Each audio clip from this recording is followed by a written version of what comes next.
don't necessarily dismiss what sounds stupid at the onset, what sounds irrational. Um, in fact, if more people say it's stupid, uh, take a second. Maybe, maybe there's something there. Maybe there's something there, because like my thing is, if you get such a raw reaction about any idea, then that is an idea that is saying something. It's not blah. It's not basic. It's not meh. So that's something that I would ask a lot of people to just think about. I'm Eric Fulwiler, and this is Scratch, bringing you marketing lessons from the leading brands and brains rewriting the rulebook from scratch for the world of today.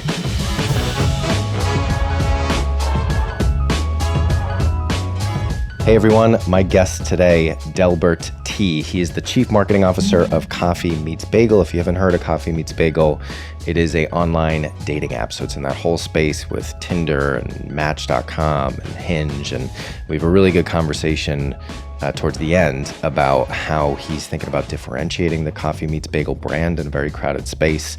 Also get into, because I was curious how he's making it work, how they're using influencer marketing, because I think that's a question a lot of people, especially if you're in a B2C business, are very interested in. And he even said, so the big thing from him, I guess to kind of give it away up front, they use influencers in large part to create their advertising campaign. So he said that they don't make a single ad creative as Coffee Meets Bagel anymore. Super interesting. So the bulk of the conversation, as you know from the title, was actually Delbert's suggestion, how to make an impact by being scrappy, which is something that has been consistent throughout his career. Coffee Meets Bagel. He was also the head of marketing at Circle.life, which was a challenger telco in Singapore and Asia. But actually, he was at P&G. And he talks a bit about how he took that scrappy approach within P&G, which you wouldn't really expect, but he was able to make it work. So he talks about how he did that, how he focused on data to make his points, to get people to buy into sometimes these irrational, crazy ideas. And I love what he says at the end about how if people think an idea is stupid or crazy, that there might be something there. So without further ado, please enjoy my conversation with Delbert Ty. Hey, Delbert, how are you? All good, man. How are things in Singapore these days? Same. That's what you get in Singapore. Consistent weather all throughout. Doesn't change. It's 30 degrees every day of the year. That's I think 86 Fahrenheit. So you love it or you hate it. Yeah, I'm not into that. I'm a cold weather person, which is why I love the weather here in London. But as I was saying, I'm excited to come out. My first trip to Singapore actually in November. So probably by the time this episode is aired, hopefully we will have met in person and I will have gotten to see a little bit of what's going on over there. But hey, I really appreciate you making the time. I'm really excited about this conversation. We emailed a little bit ahead of time.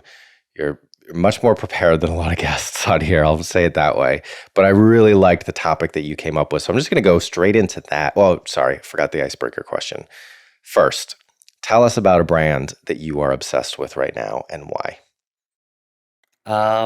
So I have I don't know if it's cheating, but I have two. So the first one is Notion. I don't know if you use Notion. It's so interesting you say that because I just posted something on LinkedIn about how I really don't like their recent ad campaign, but that'll be good. That'll be good conversation, but continue. I do know Notion. I actually haven't seen much of the recent ad campaign, so what I'm saying is not a reflection of that. Okay. What I'm saying is how they've built the brand seemingly organically, very much bottoms up, very much community driven, and how, in spite of that lack of, I would say, the precision that you would normally do, like if something was super well produced, high production, big brand kind of launches, but the way that they've done it is a lot more organic. And what's interesting about that is the consistency in everyone's perspective or perception of what Notion is. the visual iconography, why people love it, like the look, feel. I think that's something that evokes something super consistent across all the people I know who love Notion. And that's pretty amazing for how they've done it. It doesn't seem as surgical or rehearsed or as intentional as other brands, but it seems you get the same level of consistency. So that's why I love it. I actually totally agree with that. And it's a really good point. I hadn't thought about it that way. But actually, now that I do think about, I don't know exactly who they consider their competition, but Google Docs, Apple Notes, which is what I use just because of the convenience of it and the lack of cost, Evernote, which I haven't heard anything about Evernote in a long time, actually. I do think for the most part, this is very anecdotal just for me, there is much more of a consistency in the people I talk to about Notion versus those others. I think everybody has a different perception and probably a different relationship with. Yeah, so I think that's interesting. I wonder if there's something out there about how they've done that. That would be interesting to check out. But I will my I don't know, it's just like a little bit of a rant because I've been thinking about this a lot, and it's a lot of the work that we do.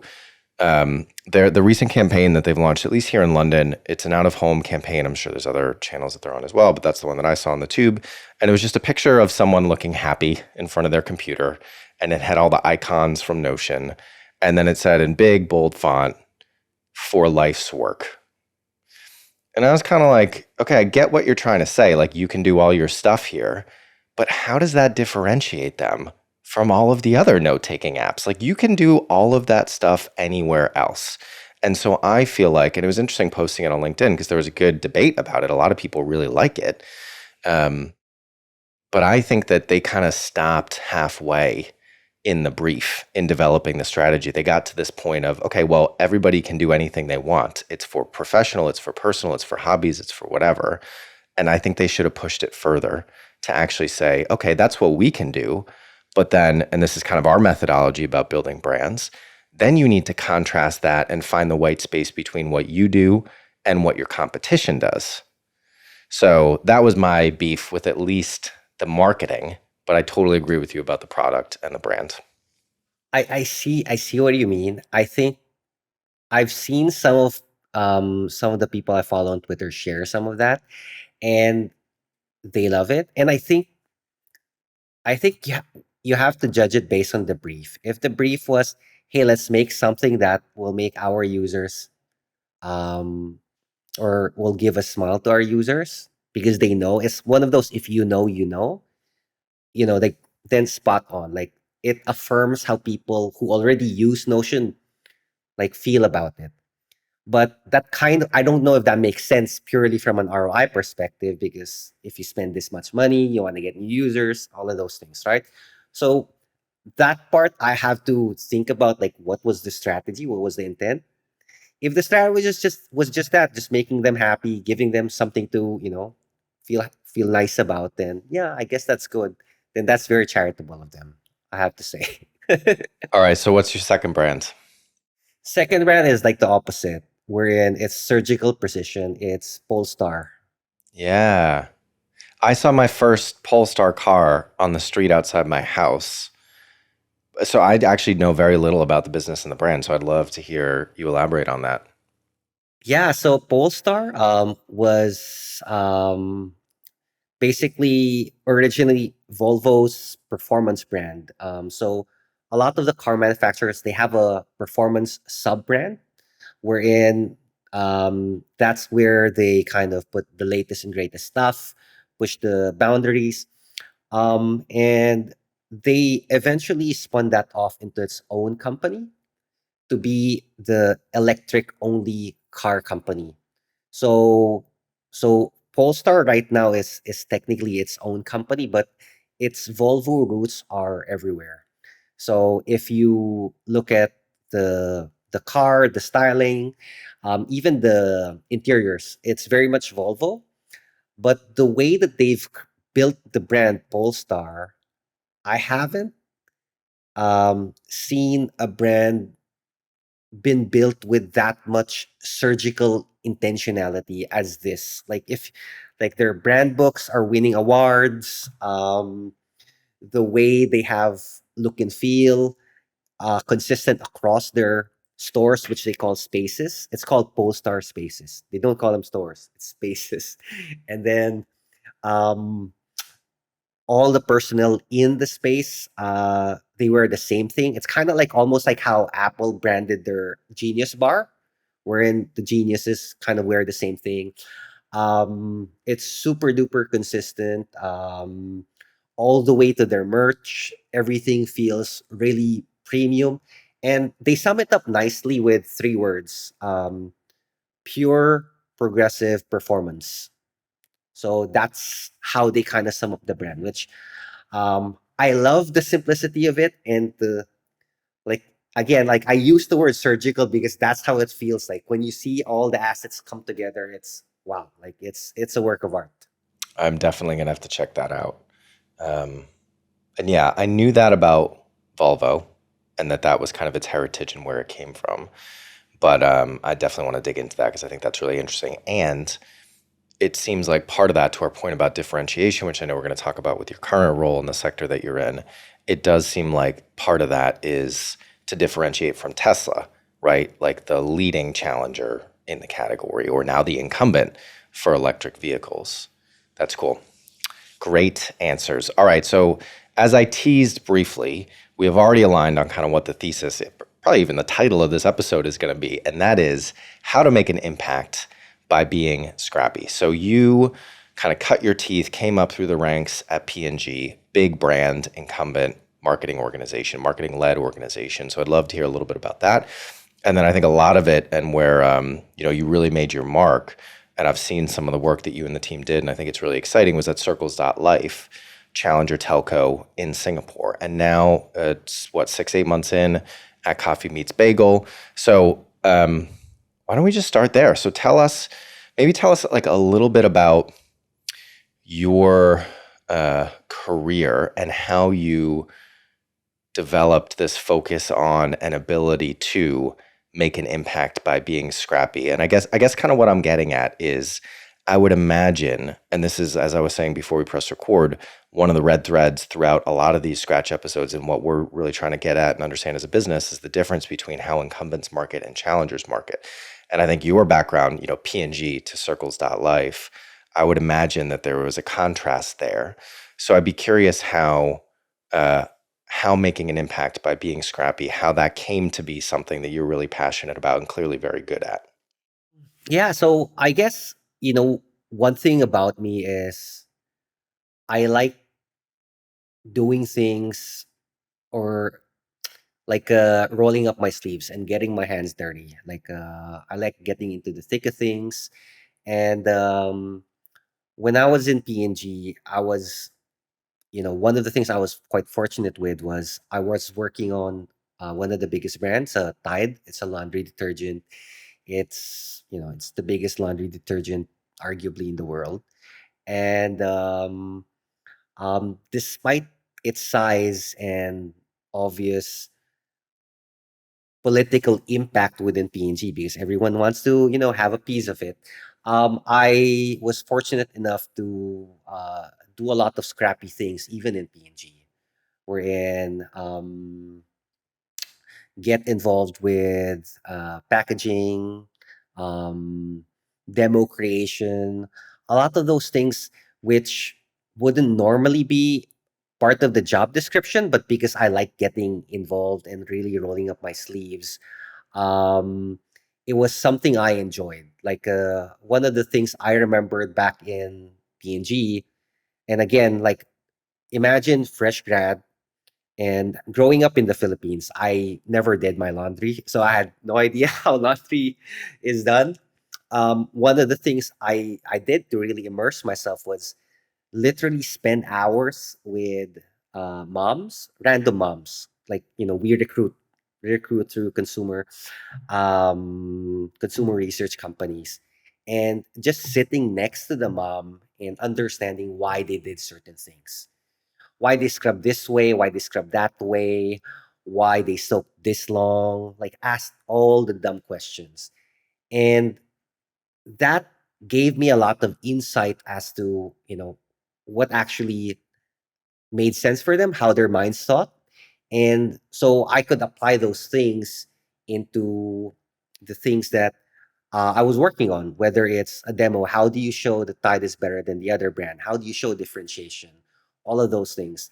And I could do it in a way that is using the words that the moms would use, or using the, visuals or actions that the moms would use. So that's something that for me was early on in my career, something I knew that I enjoyed, and something I knew to have made me more effective in my job. So when I left P&G and moved to Circle's Life, because it is a startup, a lot of those things are kind of expected. You're double hatting, you're doing multiple things, so it wasn't that big of a shift. The other thing that made it quite easy in terms of a shift, I would say relatively, is P&G is an extremely principle based company. When you talk to people and have debates, the debates are always about principle, like what are we trying to do, what's the main objective, and it's very framework driven. And joining a company like Circle's Life, which is founded by people who worked in BCG, McKinsey, big companies with a lot of history when it comes to structured thinking, my landing spot was quite soft because that's the language that I knew to speak. So I could have these kind of conversations, these kind of arguments, debates, challenging each other in a way that was quite similar to P&G. So I think those things were quite similar. If there's one thing that's a big differentiator, and this is how I kind of think about the dichotomy between startup and not startup, is the lack of process. And P&G is a big company, as you can imagine. There's like a million processes for all of these like small things. Literally buying something from a vendor probably has like a 10-page process document. So obviously with the startup, there's none of these. And being the guy who would figure out all sorts of ways to break the process to get stuff done, I've now turned into the guy who's creating process so that we can do things properly and, with consistency. And that's kind of how I define the dichotomy between a startup and not a startup. If you spend more time breaking processes, then you're not a startup. If you spend more time creating processes, then you're probably a startup. So I think that's really interesting, focusing on that.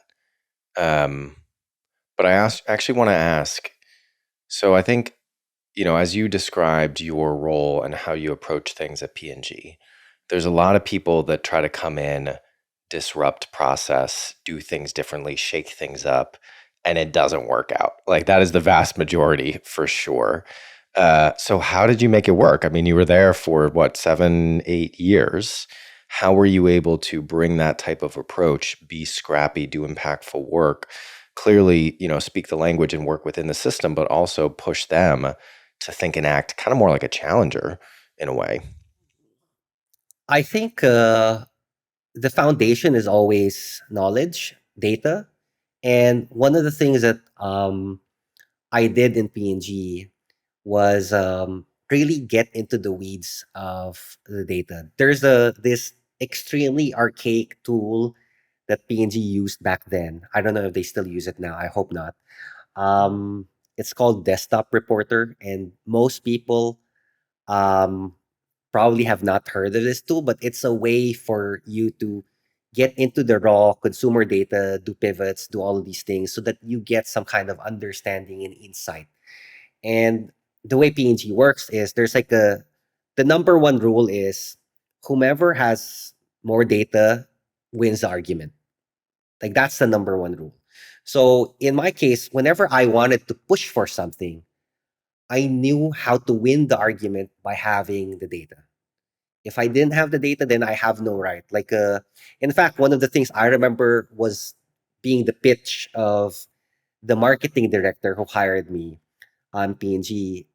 He said that in P&G, we're a pretty flat organization, and whether you're an intern or you're a GM, anyone can say whatever they think. However, the more junior you are, the more data you need to back your argument. The more experienced you are, the more stripes you have, then you know opposite is true. But yeah, like that's how I made it work because I understood that fundamental rule. So to me, if I were to win any arguments or if I were to get away with anything, I need to have some kind of justification that's based on data. Yeah, it's great. I love that of focusing on the data because that's, well, for the most part, objective. It's harder for people to argue with numbers because a lot of the conversations that we have and a lot of the things that I'm personally interested in because we work with a lot of startups, but we also work with a lot of big organizations. Is how do you get them to think and act different? And I know that a lot of the people listening are in those roles, and that's a question we get a lot. So I'm always interested in how people were able to do it successfully. Okay, so let's touch on circles.life because I know you did a lot of effective, impactful work there. So what was your kind of approach? What was your model to building this challenger brand in a very traditional space of telco in Asia? How were you able to build a brand that was impactful and stood out? Um, I think standing out and being different in this space was kind of easy because the incumbents were so traditional, so um, yeah, so traditional, and to do anything that is somewhat modern or somewhat authentic is going to already create that differentiation for you. So my approach was really take what I learned in P&G, and that's know who your customer is, know what you're selling, and know how you're selling it. So those are like the basic things I learned in P&G. I literally just copy pasted the same thing in Circle's life. I thought about who we're going after, which is people who are digitally savvy. This was back in 2016. So I would say e-com penetration is less than half of where it is now, but still lots of people were pretty digitally savvy. Ride hailing revolution was still kind of going on. It's not as like as prevalent as it is now, but that was really who I was going after. Now, what was I trying to say at that point in time in Singapore? Um, it was the time when the telcos would tie you up in a long contract and give you measly amounts of data. So for us, the basic what we're selling is like, hey, here's a ton of data, and you have the flexibility to leave whenever you want. And then, which leads us to how, and that was really the easy part and the fun part as well. Like, let's create a brand that is different, that is colorful, not um, not just a boring red or green or orange, but something that kind of brings all these different colors together and something that is fresh, something is new. And let's ruffle some feathers. So that was the idea, um, and the way that we first got our, I would say, kind of big break, we're in. It was one of those, you could describe it as an overnight success. We're in, like, literally the day before no one knew about us, the day after people knew about us. Was We launched this big campaign. We vandalized some billboards in Singapore, and this cultural nuance, like, like when this is obviously, like, everyone's from different parts of the world, right? And maybe if you're some from the Philippines or New York or wherever, right? Vandalism, what's a big deal? But this is Singapore, so Singapore is pristine, and you had to know it. Like, I've been living in Singapore for a couple of years, so I knew, like, the boundaries, like where I could push and, like, what things I could do. So that was something that we did, and we basically created a fake brand that lampooned the incumbents, and which talked about what they're currently selling, And we got some influencers to vandalize that, and then they shared it on IG stories, went viral. We got the press, and within less than 12 hours, the media owners asked me to please take it off. Like, they needed my consent to take it off. I was like, yeah, damage is done. We got what we wanted. Take it off. Leave it blank. And that was our first big win. And again, it's one of those things wherein it was easy to differentiate because we would just ask ourselves, is this something that the incumbent will do? If it's something that the incumbent will do, hey, maybe let's not do it. But if it's something that they won't do, then it makes it all the more exciting. Like, hey, there must be something there. And so that's one of the things which was pretty scrappy. And that was done, I would say, in a span of 2 weeks.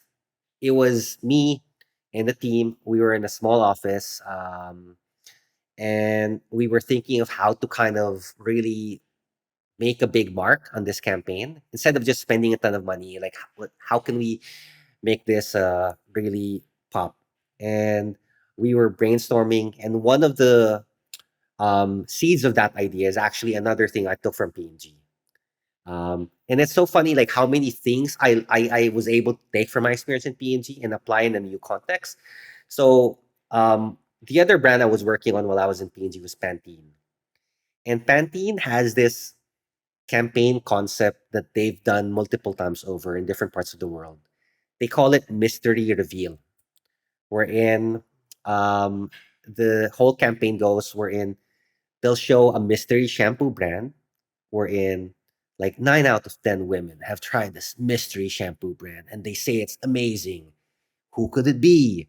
And then after a week, it's surprise, it's Pantene.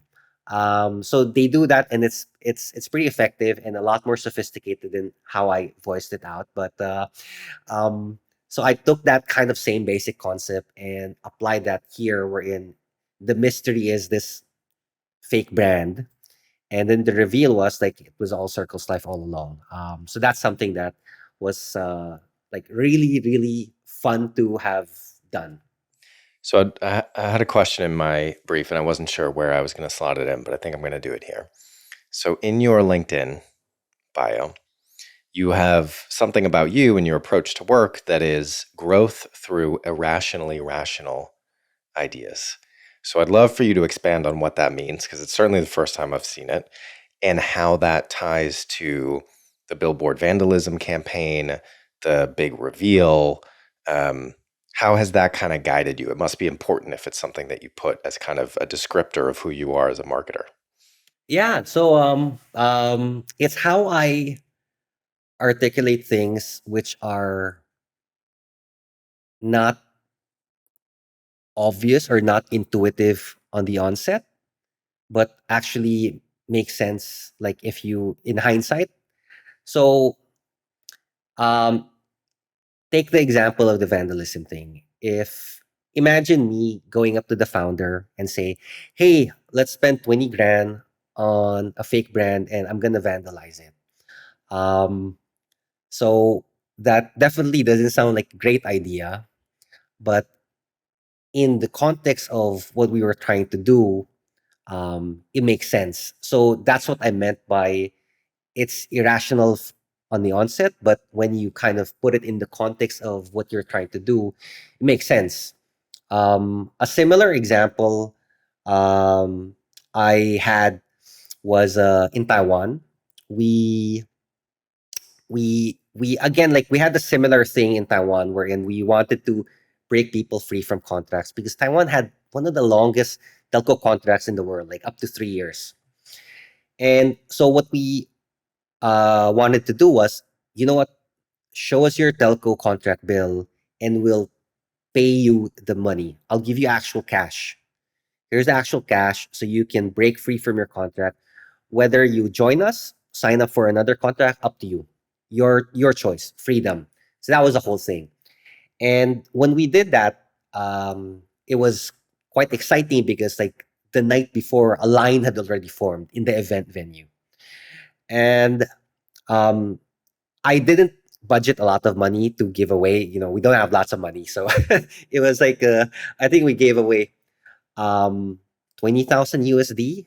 So not a lot, not a lot. And that was for 40 people. So uh, our CFO asks me, "Hey, why are you doing this thing? Why are you giving $20,000 to 40 people? That's not enough to make, their lifetime value, and all of this kind of makes sense. 40 people, how much money will they make for us?" And so then I had to explain, like, actually, I don't care about those 40 people. It's what happens after the fact, because people are going to talk about it. We're going to get mentioned, all of those things. So that's an example of something that's seemingly irrational on the onset, but when you see it in the larger picture, then, oh, that's why it makes sense. So I love these kind of things because, yeah, because it's so unpredictable. So I want to segue to talk about your new role and the new category, online dating, or dating in general, that you're in with Coffee Meets Bagel. And the segue, the kind of bridge that I want to take is you talked about how in the telco industry, and I've seen a lot of this in financial services and banking as well. The way that I describe it is the bar is often very low in terms of these brands, how they're thinking about marketing. Like they're so traditional. You said that word a couple times.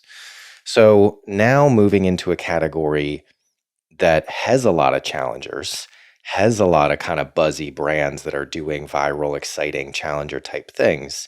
How do you think about, or how has your approach changed to making an impact, to building a brand that's differentiated in a much more crowded, could almost say advanced space when it comes to brand building?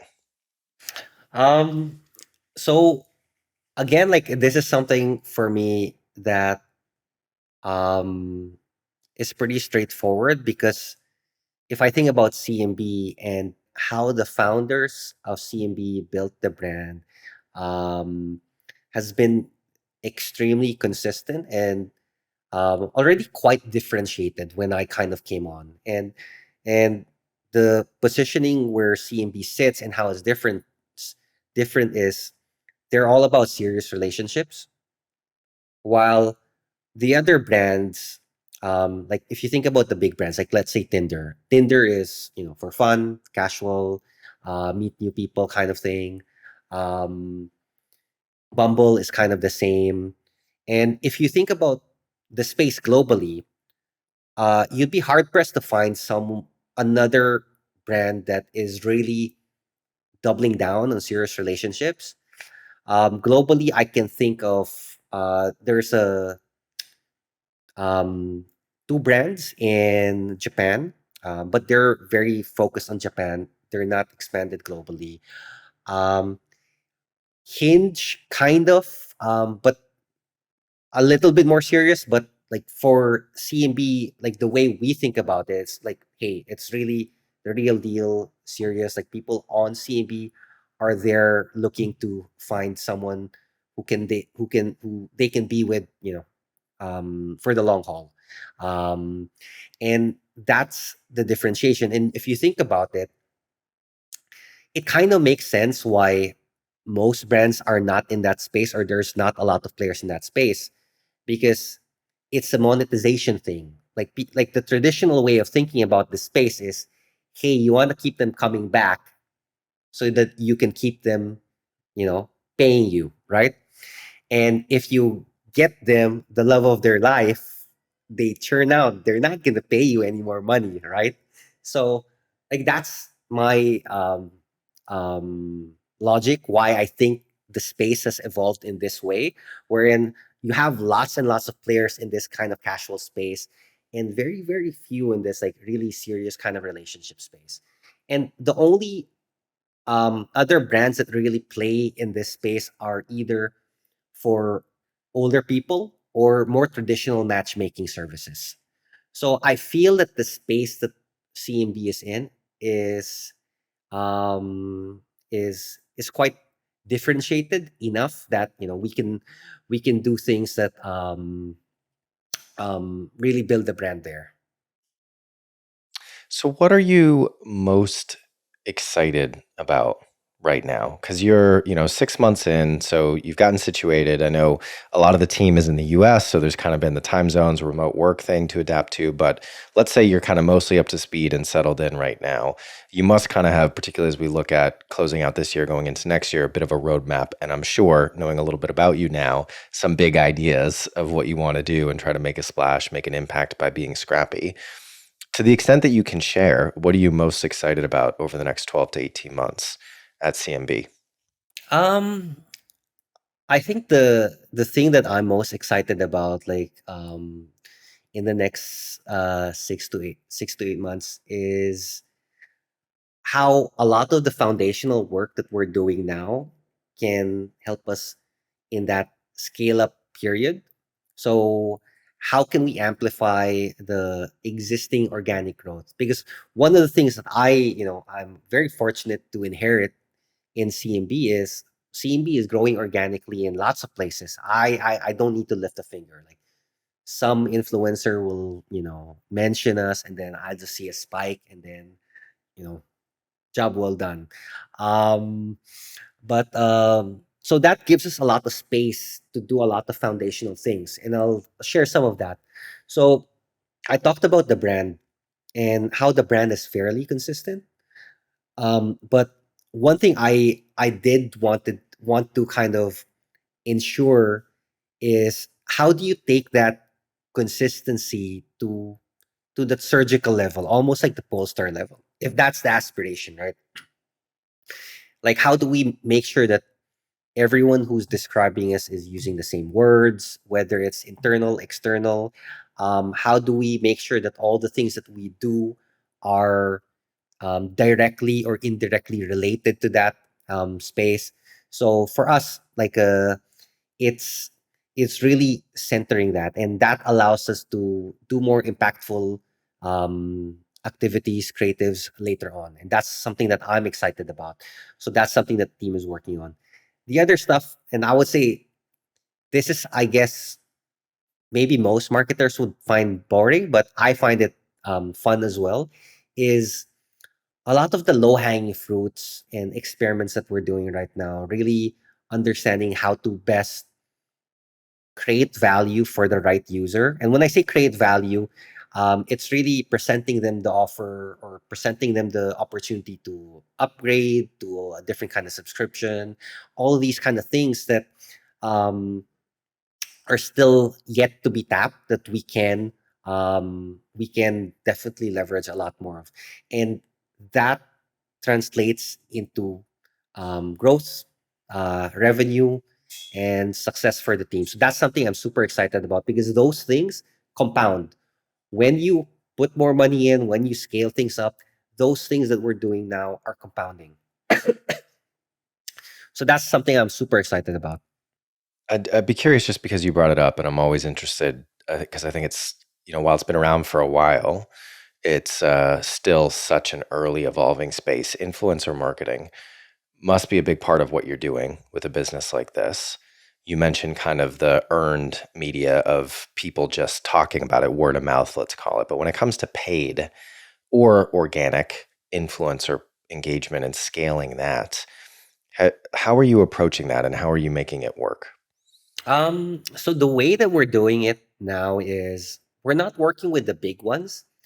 We're working with, I don't know what's the word now. They, like, seems like there's a new buzzword, like micro influencer creator, but we're working with a lot of these like smaller creators, and leveraging them in our advertising. In fact, like one of the things that is quite interesting in CMB, and the way that, you know we've been doing it since I joined, is we don't make a single ad creative ourselves. Everything is done through creative, or through creators. So when we spend money on these kind of creatives, it's really funding these creators to tell their story about CMB, how they found CMB, or what how in such way they are related to CMB. And sometimes there's really interesting stories. Like we just started um, using this creative of a divorce lawyer, and how this divorce lawyer, having seen so many couples fail, talks about like, hey, these are the things that you know um, are required for successful couples to you know to stay on, and these kind of things fuel the narrative of CMB being a space for serious relationships. And I think that's something that is completely new and completely different, I would say, than what myself would do 15 years ago in P&G. Like completely letting go of the reins of the brand, letting the creator tell the story. Yeah. But that's the way that you need to do it. Exactly. In fact, like I'd go as far as to say I can't imagine myself, at least, I can't say for everyone else, like spending on a big brand campaign like the old days. All right, so we are out of time, but before I let you go, I want to try to sum up this conversation or let you sum up this conversation by asking, what is one thing that people should do differently after listening to this? Um, I think one thing that people should do differently is don't necessarily dismiss what sounds stupid at the onset, what sounds irrational. Um, in fact, if more people say it's stupid, uh, take a second. Maybe there's something there. Maybe there's something there, because like my thing is, if you get such a raw reaction about any idea, then that is an idea that is saying something. It's not blah, it's not basic, it's not meh. So that's something that, I would ask a lot of people to just think about. And to make it a bit more specific, um, if you want to do something that's different, think about what your competition is doing, do the opposite. If you do the opposite and then if they tell you like, hey, don't do that, that's really stupid, um, maybe there's something there. That is a fantastic way to sum it up and a great place to leave it. So, Delbert, where can people connect with you, find out more about what you're up to if they're interested? I'm on LinkedIn, so you can just look me up. I'm also on Twitter, and yeah, like that's really where I am. I have an Instagram feed, but it's more just pictures of random stuff. Has nothing to do with what I do at work. So All right, well, we'll include the LinkedIn and Twitter link in the show notes. Delbert, thank you so much for joining me. Really enjoyed this conversation. I'll let you, well, it's the end of your day over in Singapore, so I'll let you get to the weekend. But hope to see you when I'm over there in a couple months. definitely, we'll catch up. All right, take care. Scratch is a production of Rival. We are a marketing innovation consultancy that helps businesses develop strategies and capabilities to grow faster. If you want to learn more about us, check out wearerival.com. If you want to connect with me, email me at eric@wearerival.com or find me on LinkedIn. If you enjoyed today's show, please subscribe, share with anyone you think might enjoy it, and please do leave us a review. Thanks for listening, and see you next week.